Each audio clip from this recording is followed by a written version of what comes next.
है, इसीलिए कहा था ऑर्गेनिक केमिस्ट्री और इनऑर्गेनिक। ऑर्गेनिक हर कोई।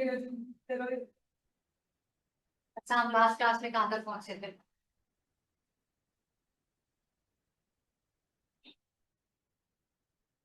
यस।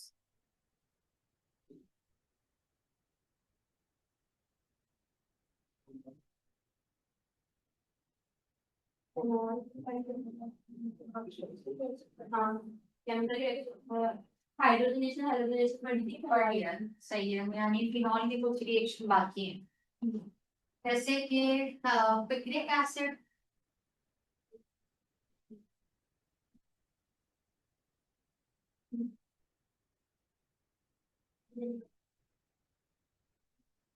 पिक्रिक एसिड फॉर्मेशन के लिए आप सबसे पहले क्या करते हैं? आप सबसे पहले फिनॉल बनाते हैं। आप बेंजीन से फिनॉल बनाना सीख चुके थे।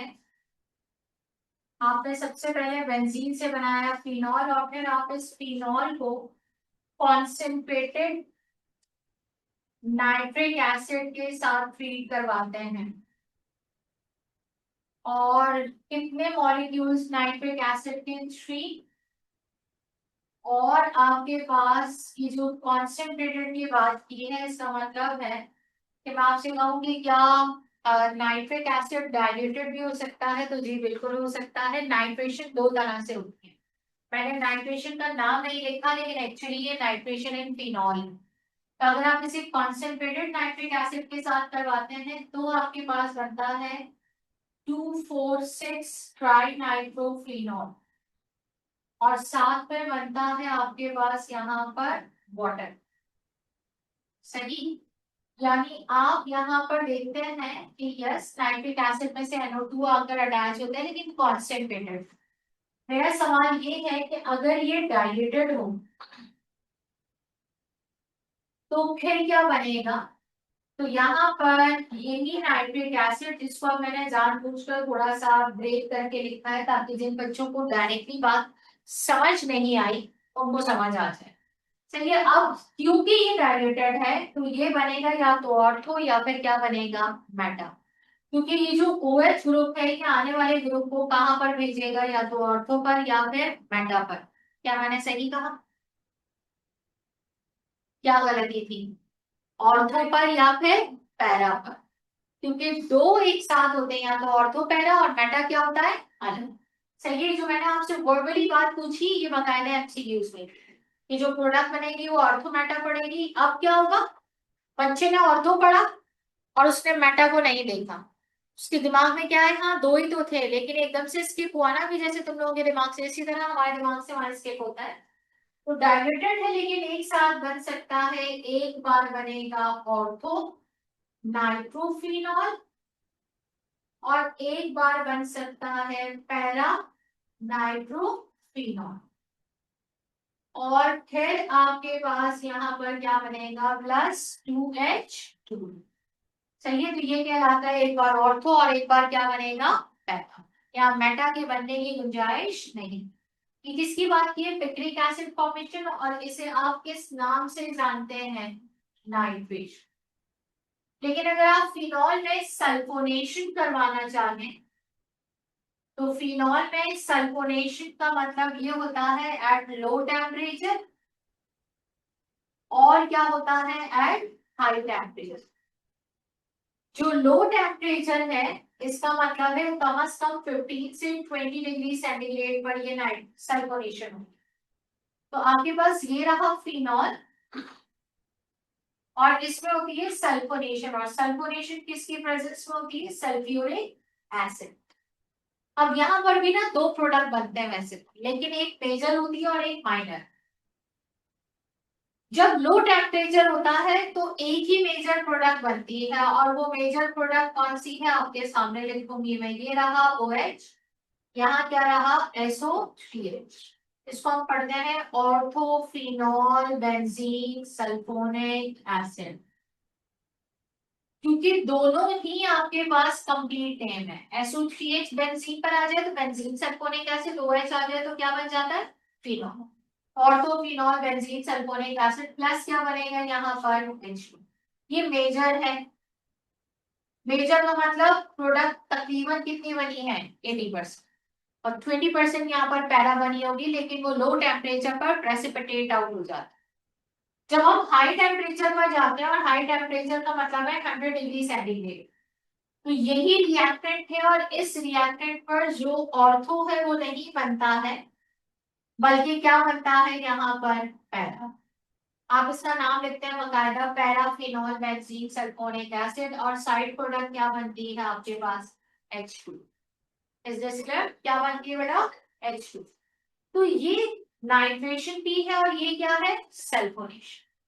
सही, ये बेंज आपके पास फिनॉल के रिएक्शन थे, लेकिन फिनॉल की एक ऑक्सीडेशन भी याद है।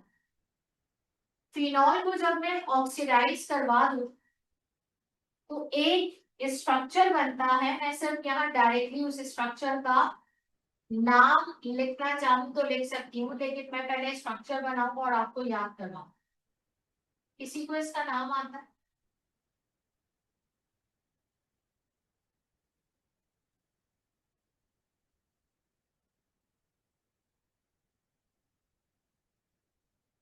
क्या है? नहीं। कोई और कुछ ट्राई करो, गलत ही बोलो। हम इसको बेंजोक्विनोन के नाम से भी जानते हैं। सही है। और ये ऑक्सीडाइज होता है। फिनॉल को ऑक्सीडाइज करने के लिए यहाँ पर क्या चाहिए? ओजोन भी आ सकता है, ऑक्सीजन भी आ सकता है, कोई ऑक्सीडाइजिंग एजेंट भी आ सकता है, क्योंकि फिनॉल बेंजीन से डिफरेंट है। फिनॉल बेंजीन से क्या है? डिफरेंट है। बेंजीन ज्यादा स्टेबल है और फिनॉल ज्यादा रिएक्टिव। सही है। तो ये वाली बातें थी हमारी फिनॉल में, लास्ट क्लास में रहती थी, जो मैंने कंप्लीट की है। ईथर, जब मैंने अल्कोहल पढ़ाया था तो ईथर को इसके साथ ही बता दिया था कि ईथर बहुत छोटा सा टॉपिक था, जिसमें एक विलियमसन सिंथेसिस थी, और एक आपके पास उसका एक केमिकल रिएक्शन था, जो हमने उसी वक्त पढ़ा था। तो यहाँ तक हमारा ये फिनॉल और फिनॉल अल्कोहल और ईथर वाला टॉपिक कंप्लीट हो गया। इसे यहाँ तक नोट डाउन करो। उसके बाद हम एक साथ पढ़ेंगे एल्डिहाइड एंड कीटोन। ये भी एक बहुत छोटा टॉपिक है, क्योंकि मेजॉरिटी रिएक्शन रिपीट होता है।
और बेटा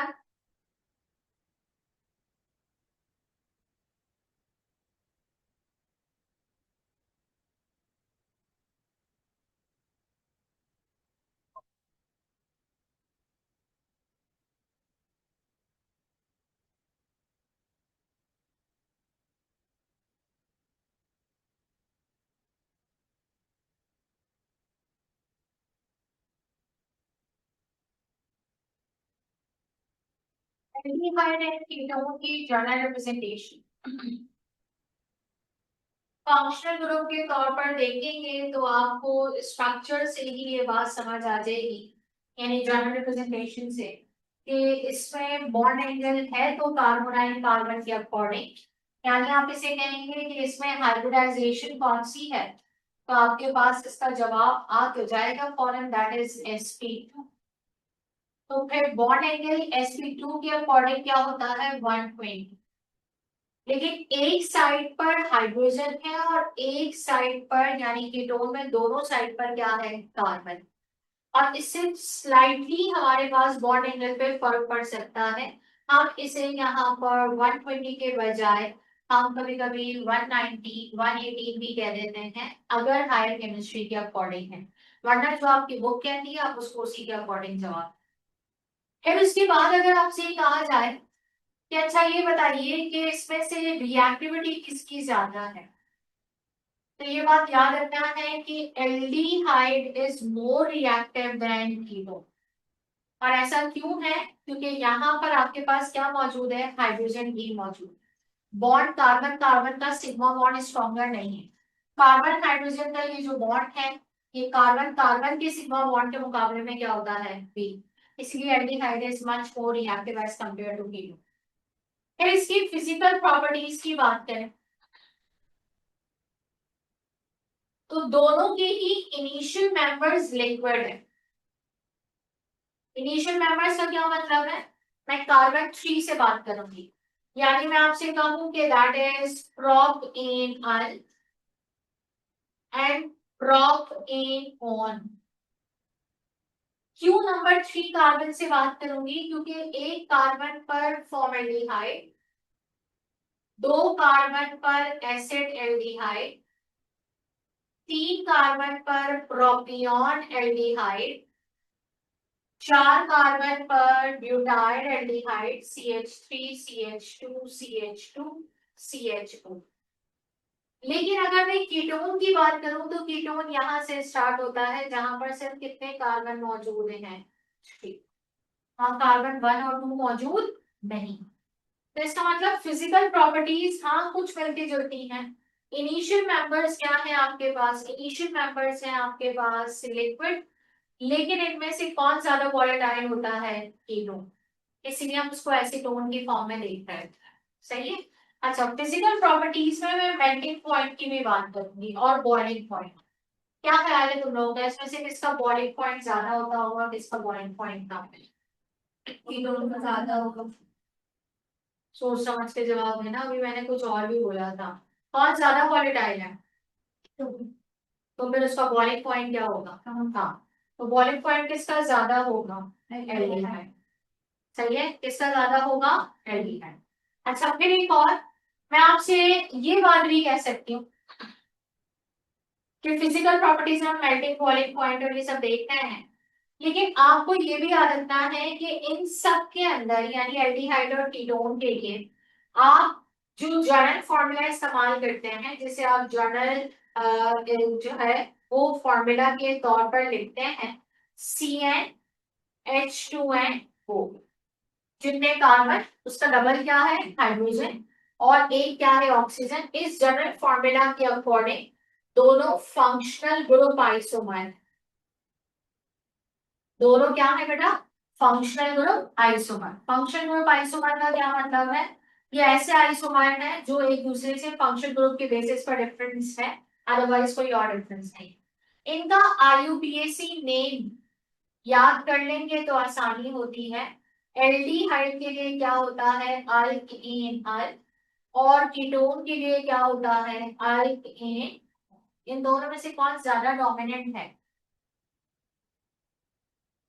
प्रायोरिटी सीरीज के अंदर कौन ज्यादा डोमिनेंट है, कीटोन या एल्डिहाइड? एल्डिहाइड। तो फिर कीटोन को हम वहां पर क्या नाम देते थे? ऑक्सो।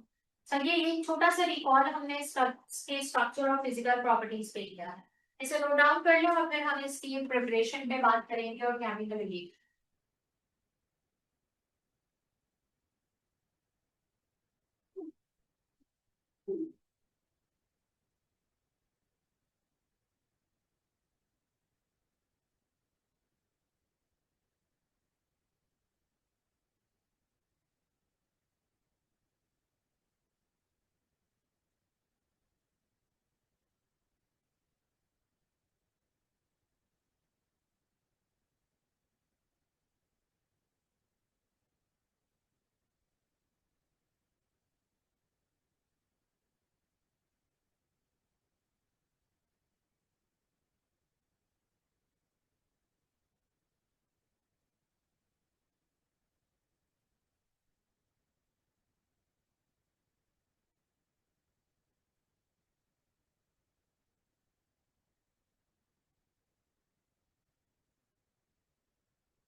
कुछ भी नहीं होगा, जिसके सर मैंने बना रखा। लोगों ने मेरी क्लास में किए तो मैं ही पढ़ाऊंगी, आप क्लास तो वो चलेगी, इसलिए मेरी क्लास है, आराम से चलो। और बड़ी ना सिर्फ मेरी बात मानो।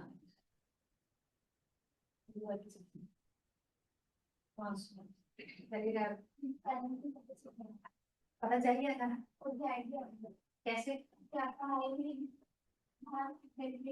ये है ना, ये पेपर देकर कब निकले हैं पता है? 45 पर। जानते उसके लेट कर रहे थे कि केमिस्ट्री ना पढ़ना पड़े। 45 पे मिला था। हाँ मेरा नेक्स्ट टाइम नहीं ध्यान नहीं जाता था, मेरा 40 से वाले का मिला था। वो भी मैंने रात को रात को मिला था, बिल्कुल जलेबी की तरह मासूम। तो पहले ही पता लग गया था यार, तुमने बातें सुन ली होगी, मैंने सर तालाब यही बैठ के बोला था आप जा। मैं बोला हूँ इसको इतनी आसानी से ध्यान नहीं दूंगी, मैंने नहीं किया था आप नहीं, मैं क्यों नहीं। अब मैंने उसको बोला आप जाए भाई, आप तो घंटे पर दोबारा मिलते हैं।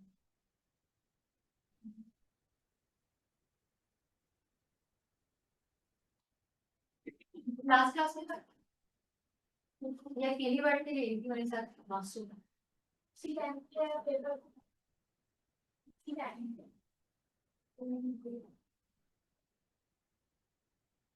ऑनलाइन लगा के सो जाती हूँ। अमाइन पढ़ा रही थी तो बोल रही सर गाइडलाइन का सवाल शुरू कर दिया। याद है?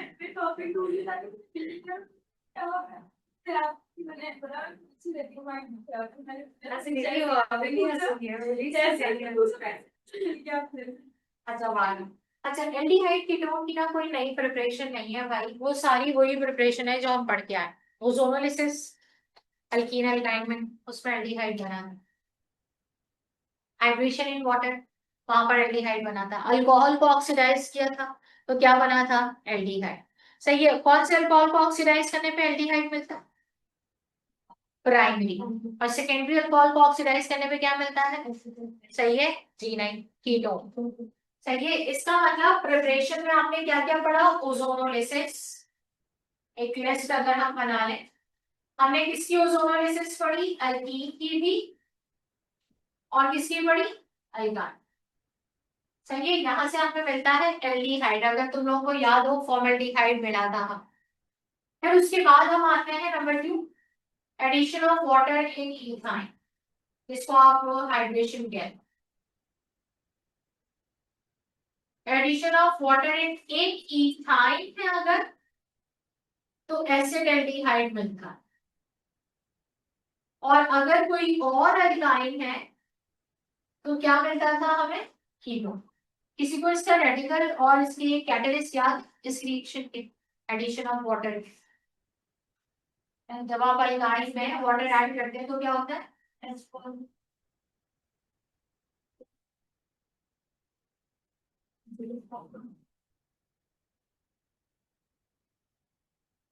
नो, तो सबसे unique addition of water in ethyne और अल्काइन, इसको भी तो बोलोगे अरे हमें तो याद नहीं।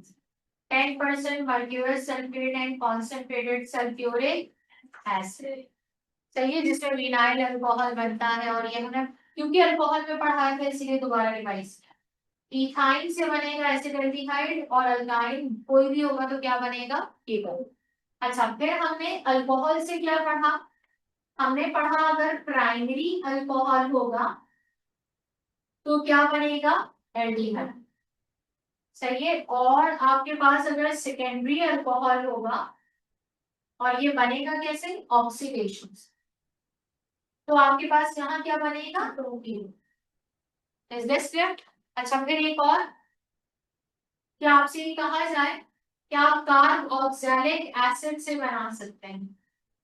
कार्ब ऑक्सैलिक एसिड से बिल्कुल, अगर हम रिडक्शन करवाएंगे जो मैं भी आपको बताऊंगी तो आपके पास क्या बनता है? या तो एल्डिहाइड या फिर क्या बनेगा? कीटोन। और अगर ये भी नहीं मिलता है तो फाइनल प्रोडक्ट मिल जाते हैं, और वो फाइनल प्रोडक्ट क्या होता है? अल्कोहल। यानी अल्कोहल को ऑक्सीडाइज करूंगी तो एल्डिहाइड कीटोन, और एल्डिहाइड कीटोन को ऑक्सीडाइज करूंगी तो क्या बनेगा? कार्बोक्सिलिक। लेकिन अगर कार्बोक्सिलिक एसिड को रिडक्शन में लेकर आऊंगी तो एल्डिहाइड कीटोन, और एल्डिहाइड कीटोन को रिडक्शन में लाऊंगी तो क्या बनेगा? अल्कोहल। सही, ये हमें याद रखना है। इनमें से सारी चीजें पढ़ी हुई सिवाय लास्ट में, लेकिन ये लास्ट में भी मैंने अल्कोहल में आपको ऑक्सीडेशन में पढ़ाया कि अल्कोहल को ऑक्सीडाइज करोगे एल्डिहाइड कीटोन, एल्डिहाइड कीटोन को ऑक्सीडाइज करोगे तो क्या बनेगा? कार्बोक्सिलिक। कोई बता सकते हैं इसका कैटलिस्ट क्या था? इस ऑक्सीडेशन का कैटलिस्ट क्या था? अगर मैं अल्कोहल से एल्डिहाइड कीटोन बनाऊं, इस ऑक्सीडेशन का कैटलिस्ट क्या था?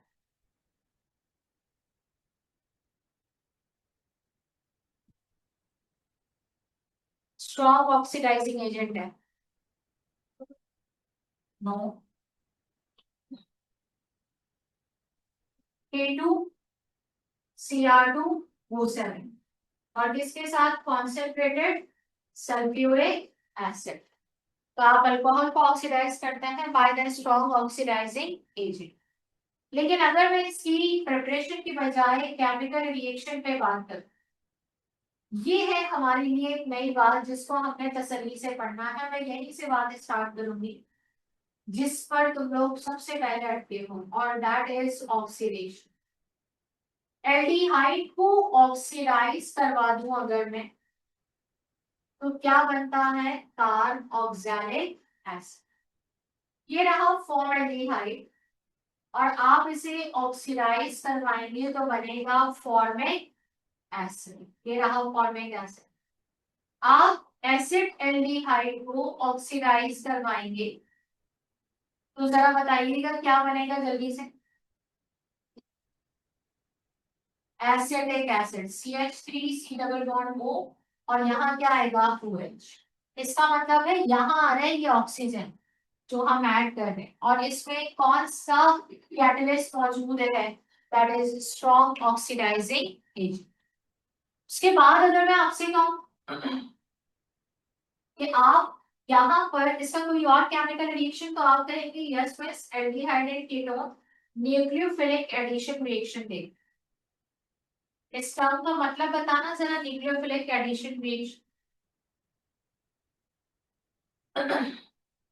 न्यूक्लियोफाइल क्या होता है? ऐड हो जाता। अब ये न्यूक्लियोफिलिक एडिशन रिएक्शन में दो तरह से होता है, एक कहलाता है एसिड कैटेलाइज्ड,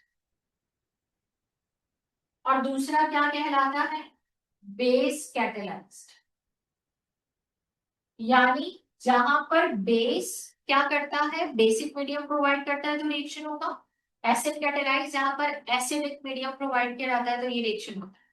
इसका मतलब इसके बॉन्ड अल्कीन के बॉन्ड के मुकाबले में क्या होते हैं? स्ट्रॉन्ग। कोई बताएगा क्यों स्ट्रॉन्ग हो सकता है? Carbon carbon double bond, that is alkene. लेकिन ये कार्बन ऑक्सीजन डबल बॉन्ड है, सही है, दैट इज कार्बोनाइल कार्बन। तो ये क्यों स्ट्रॉन्गर है? ऑक्सीजन की इलेक्ट्रो नेगेटिविटी की वजह से। तो इसीलिए उसको तोड़ने के लिए हमें क्या चाहिए? मीडियम चाहिए। अब इस बेस कैटालाइज रिएक्शन में क्या है? हम पहला रिएक्शन पढ़ते हैं और उसका नाम बनता है यहाँ पर फॉर्मेशन ऑफ ऑक्साइन। सही है, क्या कहा मैंने? Formation of auxin. अब ये ऑक्साइन क्या है? क्या ये नोट डाउन कर लिया या हटा दूं? अब ये ऑक्साइन क्या है, मैं उसका मैकेनिज्म आपको बताऊंगी और फिर हम उससे रिलेटेड आगे बात कर लेते हैं। आपके पास यहाँ ऑक्साइन का रिएक्शन ऐसे है कि ये रहा एल्डिहाइड, फॉर्मल्डिहाइड, आसपास ये रहा नेगेटिव और ये रहा पॉजिटिव। मैं इसे हाइड्रोक्सिल अमाइन के साथ रिएक्ट करूंगा। किसके साथ रिएक्ट करवाऊंगी? हाइड्रोक्सिल। हाइड्रोक्सिल अमाइन कैसे लिखेंगे अगर मैं आपके सामने लिखूं? तो OH कहलाएगा हाइड्रोक्सिल और अमाइन किसे कहेंगे? NH2। फॉर्मूला बन गया हाइड्रोक्सिल अमाइन। अब अगर मैं इसे यहाँ पर लिखूं तो मैंने देखा आपको समझाने के लिए लिखना शुरू, NHOH। ये पूरा पार्ट नेगेटिव और ये पूरा पार्ट क्या है? पॉजिटिव। ये नेगेटिव ऑक्सीजन इस पॉजिटिव को अट्रैक्ट करता है, बॉन्ड ब्रेक होता है और ये नेगेटिव पार्ट वहां जाके अटैक होता है और पाई बॉन्ड क्या हो जाता है? ब्रेक। अब इसे बनाएंगे कैसे? ये रहा कार्बन, इसके साथ हाइड्रोजन, ये रहा हाइड्रोजन, यहाँ पर क्या आ गया? OH। और यहाँ क्या आएगा? इसके साथ आकर अटैच कौन होगा? NH। और इसके साथ कौन अटैच है? बहुत आसान, ये OH और H कंबाइन होकर क्या बना देगा? वाटर। और आपके पास यहाँ पर जो स्ट्रक्चर बनेगा वो क्या होगा? हम इसे यहाँ पर लिखते हैं, that is known as phenyl. अगर मैं नाम लूंगी करेक्ट नहीं है तो फिर मैं इसका नाम क्या लिखूं? ऑक्साइन। लेकिन ये किसका ऑक्साइन है? ये ऑक्साइन है फॉर्म एल्डिहाइड। ये किससे ऑक्साइन बन रहा है? Form aldehyde. और हम इसे ऑक्साइन क्यों कहते हैं? कार्बन नाइट्रोजन के दरमियान क्या मौजूद है? Double bond. तो क्या कीटोन भी ये रिएक्शन देगा? तो मैं कहूंगी बिल्कुल कीटोन भी ऐसे ही रिएक्शन देगा। ये रहा CH3, ये रहा CH3। आप जब इसे हाइड्रोक्सिलामाइन के साथ रिएक्ट करवाएंगे तो मैकेनिज्म बिल्कुल यही रहेगा, लेकिन उस प्रोडक्ट का नाम मैं वहां पे क्या लिखूंगी? तो ये इसे मैं एसीटोन कह सकती हूँ नॉर्मली। तो मैं इसका नाम क्या लिखूंगी? Acetone oxide. मैकेनिज्म वही है जो आपने यहाँ पर फॉलो। सही है, ये कहलाता है रिएक्शन विद हाइड्रोक्सिलामाइन, या उसका दूसरा नाम क्या कहलाता है? ऑक्साइड। लेकिन अगर मैं इसका सेकंड रिएक्शन आपको बताऊं तो that is formation of phenyl hydrogen.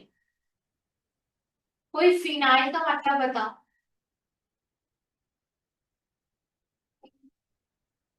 क्या है? C6H5।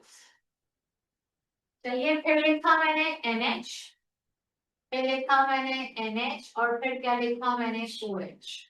आपके सामने मैंने स्ट्रक्चर लिखा है, that is what? Phenyl hydrogen. लेकिन अगर मैं इसको सही तरह लिखूं तो यहाँ पर OH नहीं आता, यहाँ पर सिर्फ आता है दैट इज NH2। हाइड्रोक्सिलामाइन और फिनाइल हाइड्रोजन में क्या डिफरेंस है? मैंने सबसे पहले गलत स्ट्रक्चर लिखा, फिर मैंने उसकी करेक्शन आपको बताया कि फिनाइल हाइड्रोजन क्या होता है। हाइड्रोजन इसे कहते हैं NH2 डाइअमाइन। इसमें से मैंने एक हाइड्रोजन निकालकर फिनाइल यानी बेंजीन स्ट्रक्चर लिख दिया, तो नाम क्या बना? Phenyl hydrogen. अब आते हैं इसके मैकेनिज्म। अगर फॉर्मल्डिहाइड इसके साथ रिएक्ट करता है, नेगेटिव पॉजिटिव, इसमें से एक हाइड्रोजन अलग है, बाकी पूरा का पूरा स्ट्रक्चर नेगेटिव। ये रहा पॉजिटिव, ये रहा नेगेटिव। जरा गौर से देखिएगा, ये नेगेटिव किसके साथ रिएक्ट करेगा? पॉजिटिव। ये पूरा नेगेटिव किसके साथ रिएक्ट करेगा? कार्बन। और ये बॉन्ड क्या हो जाएगा? ब्रेक। जब ऐसा हो रहा है तो अब आपने इसे कंप्लीट किया, ये रहा हाइड्रोजन, ये रहा हाइड्रोजन, यहाँ क्या आएगा? O के साथ क्या आएगा? H। यहाँ क्या आएगा NH, फिर NH, फिर C6H4। OH के साथ H कंबाइन होकर क्या बना देगा वाटर। आप यहाँ पर वाटर लिखते हैं, आप अलग से वाटर लिख के कहीं पर भी लिख सकते। तो स्ट्रक्चर क्या बना H, फिर क्या लिखा H, यहाँ क्या आएगा N डबल बॉन्ड, फिर क्या आएगा NH और फिर क्या आएगा C6H5 प्लस आप वाटर लिख सकते हैं, लेकिन हम इसका नाम क्या लिखते हैं, हम इसे कहते हैं फिनाइल हाइड्रोजन नहीं लिखते हैं, क्या लिखते हैं हाइड्रोजन। तो नाम क्या बनेगा फिनाइल हाइड्रोजन। यहाँ तक बात समझ में आती। तो आप कहेंगे कि मिस यहाँ पर अगर ये दो स्ट्रक्चर हैं तो फिर क्या ये हाइड्रोजन के साथ भी रिएक्ट करेगा, तो मैं आपसे कहूंगी जी बिल्कुल, ये हाइड्रोजन के साथ भी रिएक्ट कर जाता है। और कैसे रिएक्ट करेगा, शायद आप में से कुछ बच्चे उसे अपने दिमाग में प्रेडिक्ट कर जाएं। मैं आपसे कहूंगी रिएक्शन विद हाइड्रोजन, और जब आप कॉपी करेंगे तो आप उसका मैकेनिज्म कंप्लीट करने में अपनी मदद खुद करें। ये रहा फॉर्मल्डिहाइड और ये रहा हाइड्रोजन का स्ट्रक्चर। कितने बच्चे इसे देखकर बता सकते हैं कौन नेगेटिव है और कौन पॉजिटिव। H क्या है और ये पूरा क्या है नेगेटिव, और ये क्या है नेगेटिव, ये क्या है पॉजिटिव। ये भी फॉर्मल्डिहाइड के साथ रिएक्ट कर रहा है तो ये भी एसीटोन के साथ रिएक्ट करेगा, और ये भी क्या करेगा एसीटोन के साथ रिएक्ट। जो स्ट्रक्चर बनेगा उसे हाइड्रोजोन का नाम देंगे, फिनाइल का नाम नहीं। तो ये आपको एसिड और बेस कैटेलाइज से रिलेटेड बात याद रखनी है, लेकिन अगर मैंने आपके सामने कभी ऐसे स्ट्रक्चर बता दिया तो क्योंकि पहले मैंने मुश्किल बात बताई है तो आसान वाली बात तो लोग खुद प्रेडिक्ट करना शुरू हो जाते हैं। वो ये रहा पॉजिटिव और ये क्या रहा नेगेटिव। तो ये कंप्लीट करवा सकता है इस रिएक्शन को, क्या बनेगा कार्बन H और H, यहाँ क्या आएगा वो H और यहाँ क्या आएगा C। इसका नाम बनता है साइनो हाइब्रिड। क्या बनता है साइनो हाइब्रिड। यहाँ तक सबको बात समझ आ, नोट डाउन कर।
प्राइस खाना मंगवा दूं, खाओगे भूख लग रही है ना, मालूम करती हूँ।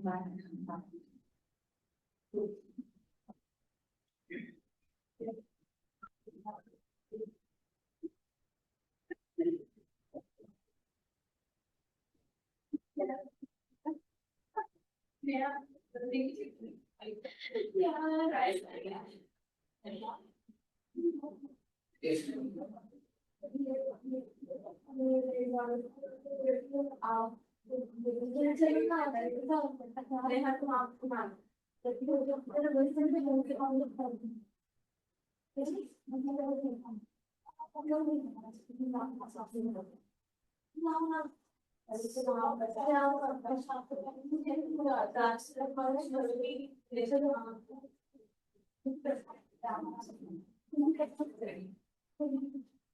आप लोग प्राइस कौन कौन है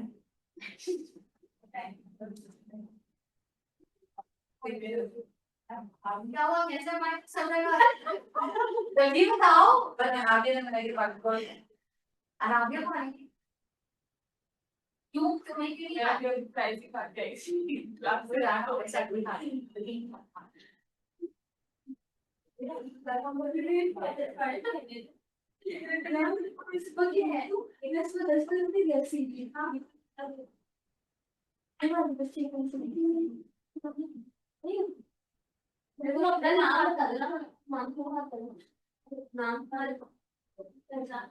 तो मुझे अपना बहुत हाँ ना तो इसको अपना हाँ आज भी आज नहीं करते हमारे हम ये बात ये मैं ज्यादा जी साहब पहले तो हमें डर गई पहले तो हमें डर गई थी और मैं लगा ये बात तो स्टेप पढ़ने बैठी जितनी अच्छी निकल रही है उसको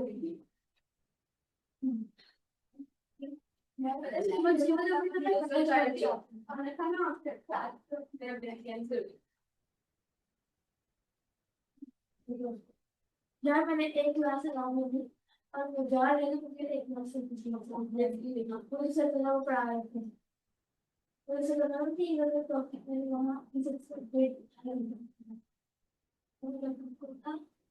और दूसरे क्लास से जल्दी पढ़ा रहे थे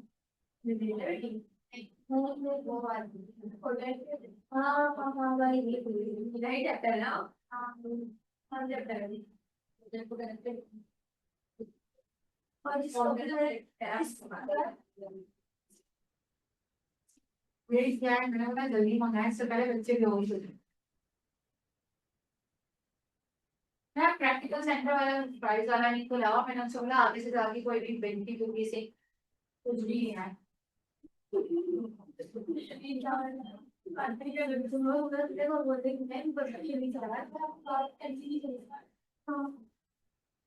डन। तो लोग क्या कर रही थी देर से? मैं तो नेगोशिएट करने गई थी प्राइस का। कॉपी कर लिया?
हमें डन।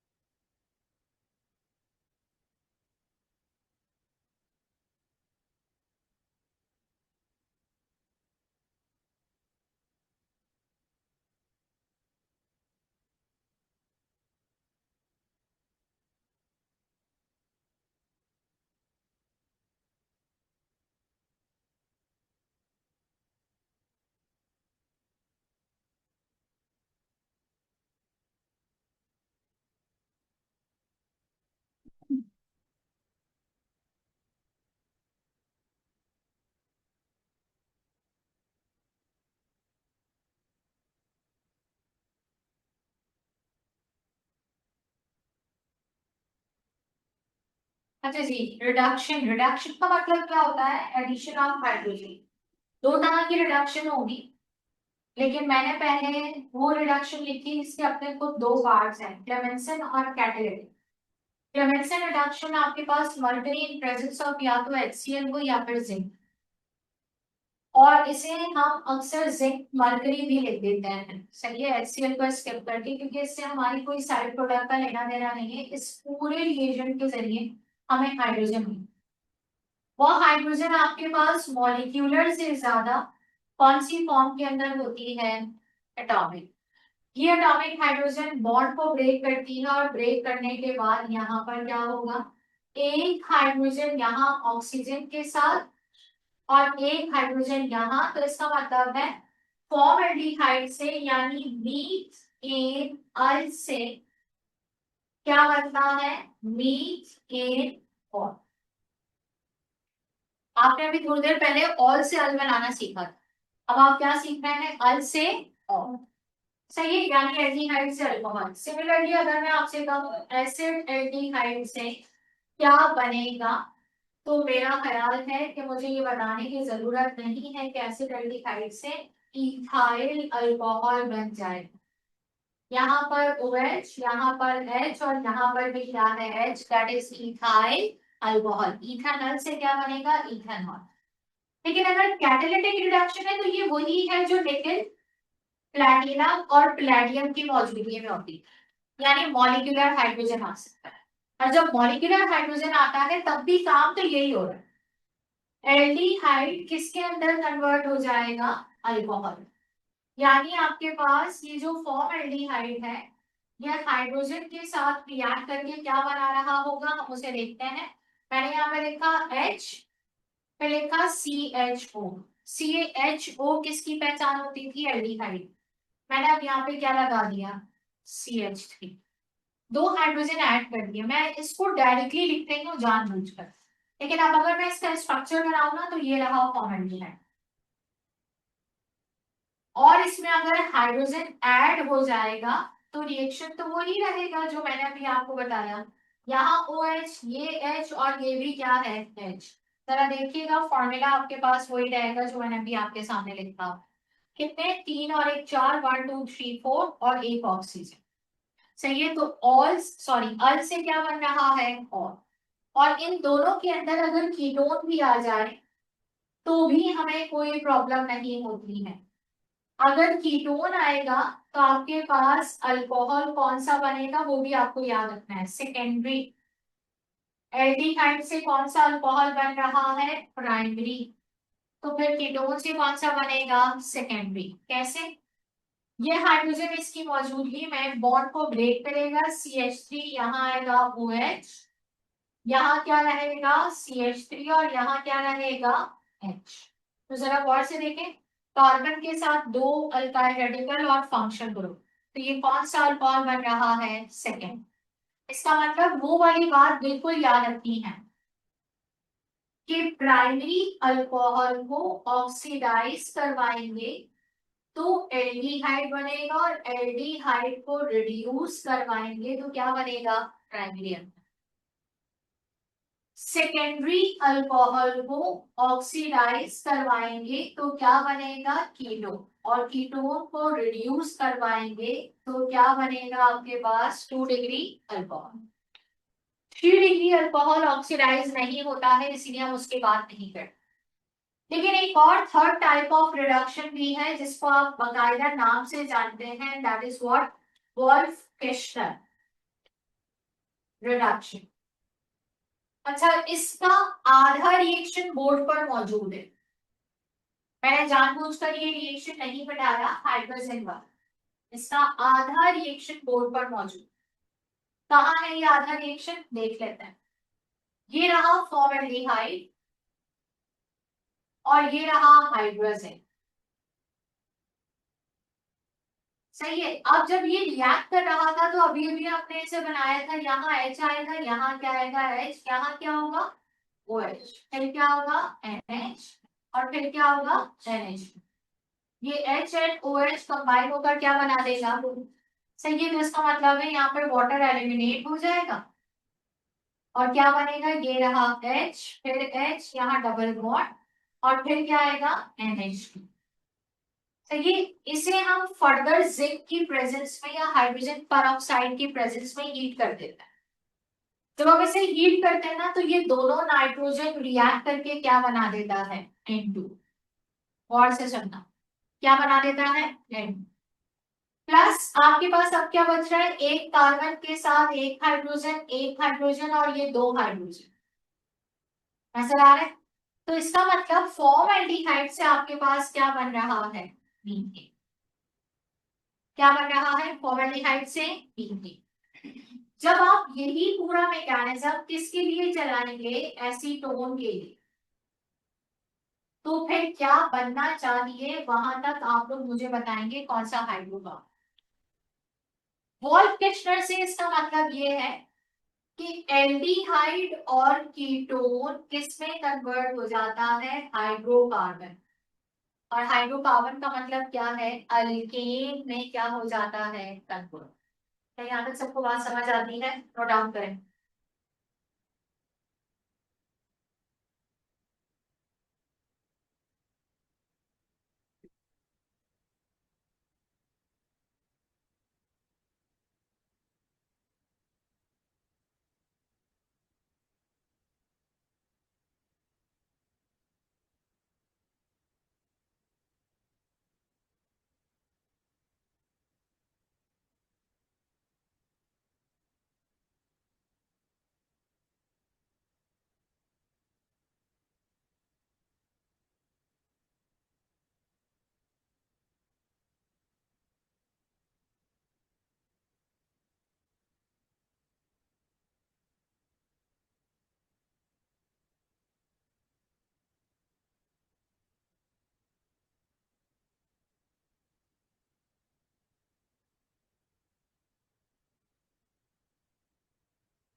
जल्दी जल्दी जल्दी।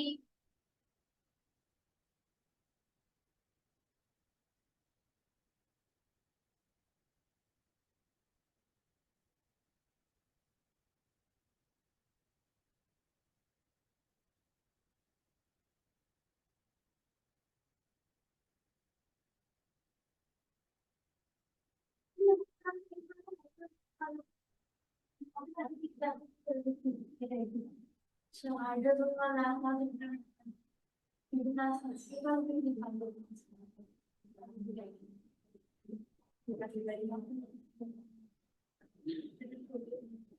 to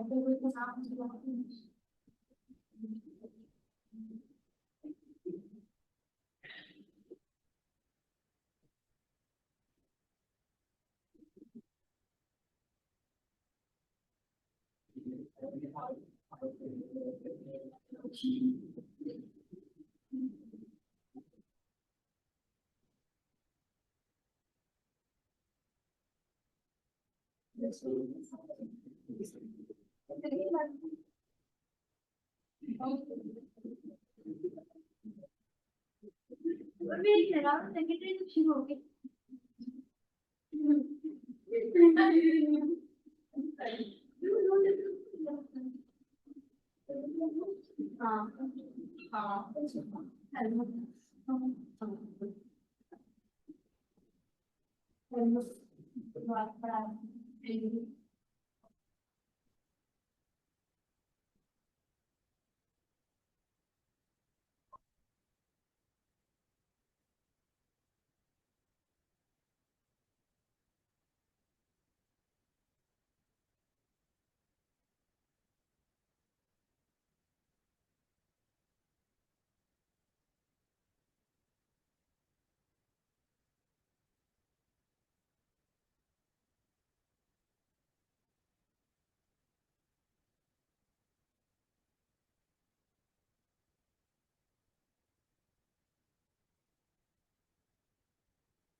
हाँ हाँ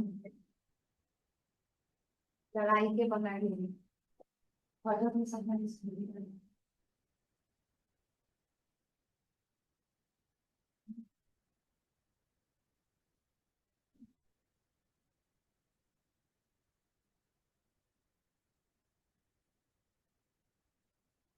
वही कॉपी कर लिया।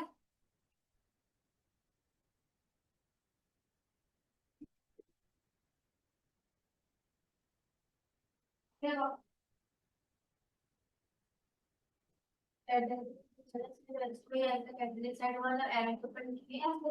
नहीं नहीं रिएजेंट है ना, लिखा हुआ आ सकता है, तो बस ये तो पता है कि H2 ही रिएक्ट कर रहा है। कैटलिस्ट तो वही है, प्लैटिनम प्लैटिनम निकल।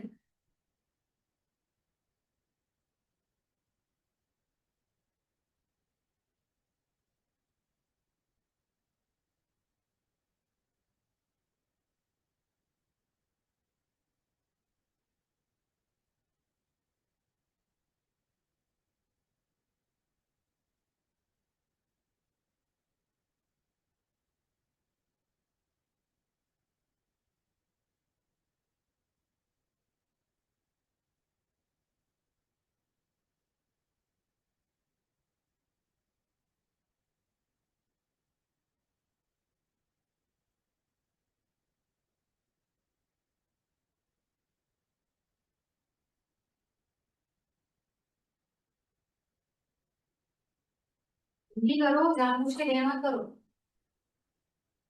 आज की बात सुननी नहीं लगी हम क्या? आज की बात की नहीं लगी हम किसकी नींद पूरी हुई है? आपकी क्या कह रही है? कह रही है मुझे घर नहीं जाना, पढ़ा दे मैं जितना पढ़ सकती। ठीक है कि फिर किसने रोका नहीं था। पढ़ा दूं? किस वक्त जो वॉल कृष्ण ना ये होते, ना ये रिडक्शन होती।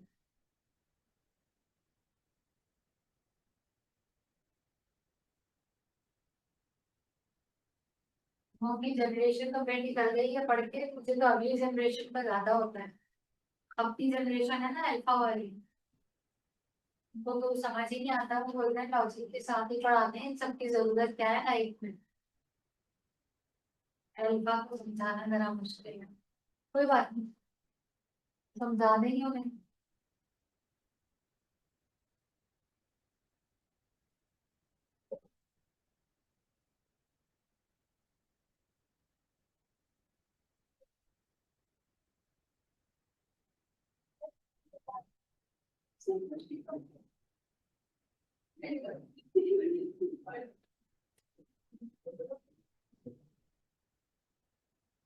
चलो भाई अब जरा लिखना मत करो। Carboxylic acid and it's derivative. मैं कार्बोक्सिलिक एसिड की फिजिकल एंड क्या फिजिकल प्रॉपर्टीज पे तो बिल्कुल बात नहीं करी, क्योंकि उसका नाम ही बता रहा है कि yes it is polar in nature, acidic in nature, easily dissolve in the water. सही है। नंबर टू, अगर पूछा जाएगा कि जितने भी ऑर्गेनिक एसिड है उसका नाम कौन सा फंक्शनल ग्रुप है, तो दैट इज कार्बोक्सिलिक। सही है। ये मिनरल एसिड से वीक एसिड होता है, लेकिन पूरी ऑर्गेनिक केमिस्ट्री में सबसे स्ट्रॉन्गर एसिड यही। फिर कार्बोक्सिलिक एसिड की फिजिकल प्रॉपर्टीज पे बात करें तो इनका बॉइलिंग पॉइंट सबसे ज्यादा होता है। ज्यादातर जितने भी कार्बोक्सिलिक एसिड हैं they are liquid state. Liquid state का मतलब कि ये आसानी से रूम टेम्परेचर पर लिक्विड स्टेट में इसलिए एग्जिस्ट करते हैं क्योंकि ये वाटर के अंदर क्या है, डिसॉल्व। सही है। इनकी ये जो इंटरमॉलिक्यूलर फोर्सेस हैं वो बाकी सबके मुकाबले में जो है वो स्ट्रॉन्ग है। लेकिन अगर आप विनेगर को जहन में रखें तो आपको समझ आएगा कि जिनमें कार्बन कम होते हैं they are highly volatile. Lactic acid हो गया, सिट्रिक एसिड हो गया, उसके अंदर कार्बन ज्यादा है। तो सिट्रिक एसिड याद करो सिट्रस फ्रूट्स के अंदर मौजूद है, उतनी आसानी से वॉलेटाइल नेचर नहीं है जितनी आसानी से विनेगर हो जाता है। सही है। तो इसका मतलब है कार्बन कम तो वॉलेटिलिटी क्या होगी, ज्यादा। लेकिन कार्बन कम तो बॉइलिंग पॉइंट भी क्या है, कम। कार्बन ज्यादा तो बॉइलिंग पॉइंट भी क्या है, ज्यादा। कार्बोक्सिलिक एसिड की प्रिपरेशन की बात करूं तो कार्बोक्सिलिक एसिड की प्रिपरेशन हमने सबसे पहले अल्कोहल से ही पढ़ी थी। अल्कोहल को ऑक्सीडाइज करेंगे तो एल्डिहाइड कीटोन बनेगा, और इसे ऑक्सीडाइज करेंगे तो क्या बनेगा, कार्बोक्सिलिक एसिड। सिमिलरली अगर मैं आपसे कहूं कि नहीं हम इसे अल्काइन से भी बना सकते हैं, तो यस अल्काइन से या तो बनेगा एल्डिहाइड और कीटोन, और आप उसे ऑक्सीडाइज करवा के क्या बना सकते हैं, कार्बोक्सिलिक एसिड। यानी कार्बोक्सिलिक एसिड को बनाना हमारे लिए आसान है, लेकिन उसके लिए सिर्फ हमें इस बात का ख्याल रखना है कि क्या हमें कंपैरेटिव केमिस्ट्री आती है या नहीं। कंपैरेटिव केमिस्ट्री का मतलब ये होता है एक रिएक्शन से दूसरे को बनाना, दूसरे से तीसरे को बनाना, तीसरे से चौथे को बनाना। तो हमें इस तरह के ABCD करके आंसर दे दिए जाते हैं कि इसमें बताइए कौन सा जो है वो प्रोडक्ट बन रहा है। लेकिन इस सबसे ज्यादा इसके केमिकल रिएक्शन हमें याद रखने हैं, और खास तौर पर वो याद रखने हैं जहां पर इसके डेरिवेटिव बन रहे हैं। मैं सबसे पहले पढ़ाऊंगी ही डेरिवेटिव वाली बात।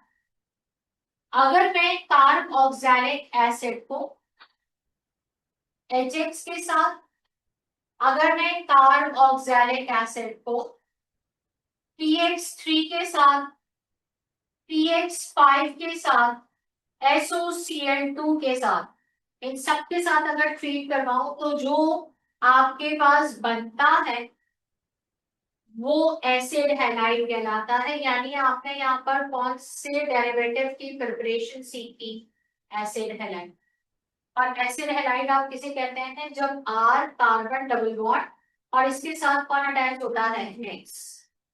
सही है। अब अगर मैंने आपसे कहा यहाँ पे क्या बनेगा, तो H एंड OH कंबाइन हो जाएगा, क्या बनाएगा R कार्बन डबल बॉन्ड और क्या बनेगा X प्लस क्या बनेगा H2।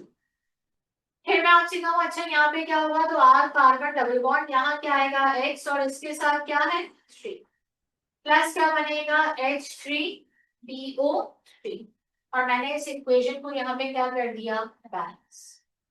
यहाँ क्या बनेगा R कार्बन डबल बॉन्ड फिर क्या बनेगा X फिर क्या बनेगा POX3 प्लस क्या बनेगा यहाँ पर HX। Next R carbon double bond और यहाँ क्या आएगा Cl प्लस क्या बनेगा SO2 प्लस क्या बनेगा NCl जिसे आप एसिड हैलाइड के नाम से जानते हैं उसका IUPAC नेम होता है अल ए ऑयल हैलाइड। लेकिन जहाँ क्लोरीन है वहां पे क्या आ जाएगा क्लोराइड। तो आपने इसके फर्स्ट डेरिवेटिव को बनाना सीखा। इसका सेकंड डेरिवेटिव जिसे आप एसिड अमाइड के नाम से जानते। अगर आप कार्ब ऑक्सैलिक एसिड को अमोनिया के साथ रिएक्ट करवा किसके साथ रिएक्ट करवाएं अमोनिया तो आपके पास जो स्ट्रक्चर बन रहा है वो एसिड अमाइड है जिसका आईयूपीएसी नेम क्या होता है अमाइड। साइड प्रोडक्ट बताओ क्या बन रही है H2 और ये न्यूट्रलाइजेशन रिएक्शन भी है। कैसे है ये एसिड है और ये क्या है बेस। एसिड और बेस जब रिएक्ट कर रहे हैं तो क्या बन रहा है सॉल्ट सॉल्ट प्लस वाटर तो ये न्यूट्रलाइजेशन रिएक्शन है। नंबर 3 अगर मैं आपसे कहूं तो आपके पास बनता है acid and hydride. Acid and hydride को आप पॉलीमराइजेशन भी कह सकते हैं और पॉलीमराइजेशन का मतलब आप इसे डाइमर प्रोडक्ट भी कह सकते हैं। डाइमर का मतलब क्या होता है डाई मीन्स क्या है टू और मर्स किसी कहते हैं यूनिट तो डाइमर का मतलब क्या हो गया 2 यूनिट्स। इसका मतलब अगर ये एक कार्बोक्सिलिक एसिड है और ये दूसरा कार्बोक्सिलिक एसिड है और ये आपस में रिएक्ट कर जाए यानी मर्ज हो जाए यानी डाइमर बना दें तो बनेगा R कार्बन डबल बॉन्ड यहाँ क्या आएगा ऑक्सीजन फिर कार्बन डबल बॉन्ड और फिर क्या आएगा R। तो इसे अब आप किस नाम से पुकार सकते हैं अगर आप गौर से देखेंगे that is acid and hydride. लेकिन इसका आईयूपीएसी नेम क्या होता है अल्केन एंड हाइड्राइड।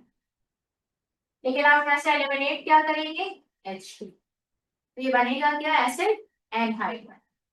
नंबर 4 की बात कर दूं मैं तो दैट इज एस्टर। कोई बता सकता है एस्टर कैसे बनता है। कार्बोक्सिलिक किसके साथ रिएक्ट करेगा तो एस्टर बनेगा कोई भी अल्कोहल। कार्बोक्सिलिक एसिड अल्कोहल के साथ रिएक्ट करता है तो क्योंकि ज्यादा एसिडिक है तो हाइड्रोजन देगा और ये OH देगा और यहाँ पे क्या बनेगा R कार्बन डबल बॉन्ड। इसके बराबर में कौन है ऑक्सीजन और इसके साथ आकर कौन अटैच हो रहा है R। सही है प्लस क्या बनेगा आपके पास H। अक्सर जब इसका एमसीक्यू ओ लेवल से उठाया जाता है तो उसका स्ट्रक्चर ऐसे लिखा लेकिन जो बच्चे सही तरह पढ़ के जा रहे हैं उनको एस्टर ग्रुप पहचानने में कोई प्रॉब्लम नहीं होती क्योंकि उन्हें याद रहता है कार्बोनाइल कार्बन के साथ अगर एक ऑक्सीजन मौजूद है तो दैट इज व्हाट एस्टर। सही है। एक जगह पर एस्टर को बनाने का एक और तरीका भी लिखा हुआ था कि अगर आप इस सॉरी अगर आप इस कार्बोक्सिलिक एसिड को सोडियम ईथ ऑक्साइड के साथ भी रिएक्ट करना तो भी शायद ये बन जाए। लेकिन मेरा मानना यह है कि यहाँ पर भी आपके पास ये रिएक्शन पॉसिबिलिटी इतनी आसान नहीं है। बजाय इसके कि कार्बोक्सिलिक एसिड आए उसका सबसे मोस्ट रिएक्टिव डेरिवेटिव लेते हैं हम। इन तमाम डेरिवेटिव में सबसे ज्यादा रिएक्टिव कौन है एसिड हैलाइड। क्यों होगा हेलोजन मौजूद है। तो अगर मैं यहाँ पर X ले लूं तो क्या कोई रिएक्शन समझ जाएगा ये कौन है Na ये कौन है X क्या बनेगा NaX और जब NaX के साथ वाले प्रोडक्ट पे नजर डालोगे तो क्या बनेगा R कार्बन डबल बॉन्ड ये क्या है ऑक्सीजन। फिर कौन है, C2H1। अब अगर यहाँ C2H5 है तो वो आ जाएगा, CH3 है तो वो आ जाएगा, लेकिन ये है कौन सा फंक्शनल ग्रुप, एस्टर। यानी आप एस्टर को एक और डेरिवेटिव से भी बना सकते हैं, और वो कौन सा डेरिवेटिव है, acid aldehyde. Is this clear, note down कर।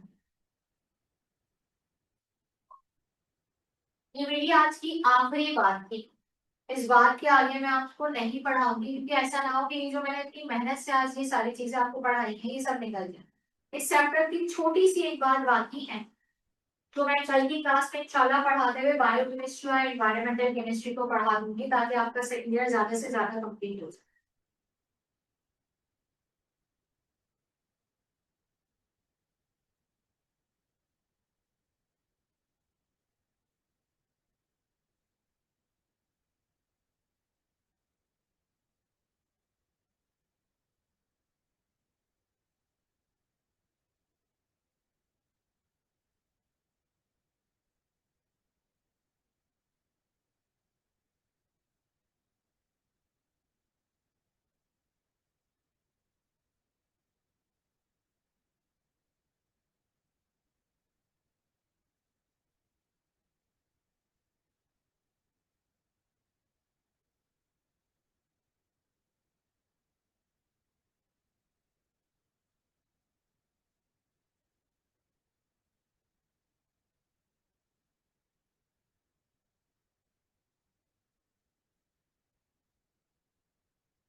शीट तो अच्छी आई है तुम लोगों की माशाल्लाह।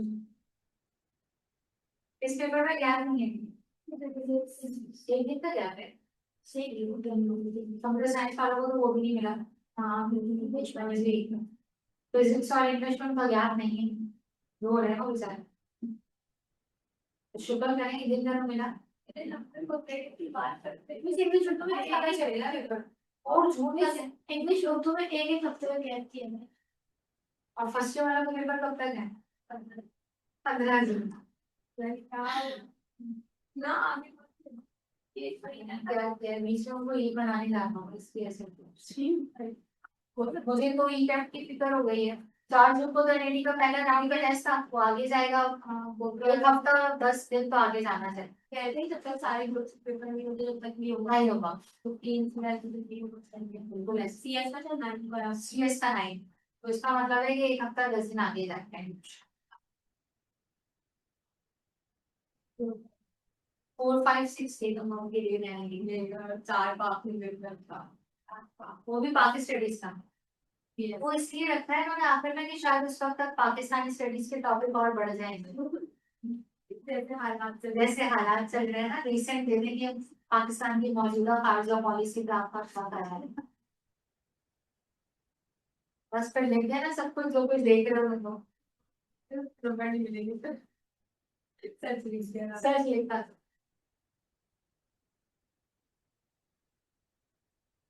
हो गया कॉपी, यहाँ तक रखते हैं भाई। चलिए थैंक यू सो मच, आप लोग रुक गए। वैसे मैंने सर तरह को बोला था 8 10 में छोड़ दूंगी, टाइम हो गया पूरा है। कल की क्लास 3:30 से 5 तक अराउंड, सो ये कंप्लीट करते ही सेकेंडरी के टॉपिक को कंप्लीट करूंगी मैं। बुक लेकर बैठिएगा क्योंकि इंडस्ट्रियल केमिस्ट्री में ना कुछ चीजें बुक में से मार्क करनी, कुछ इंपॉर्टेंट चीजें ताकि वो याद करने में आसान। सही है, वो एज इट इज आती है।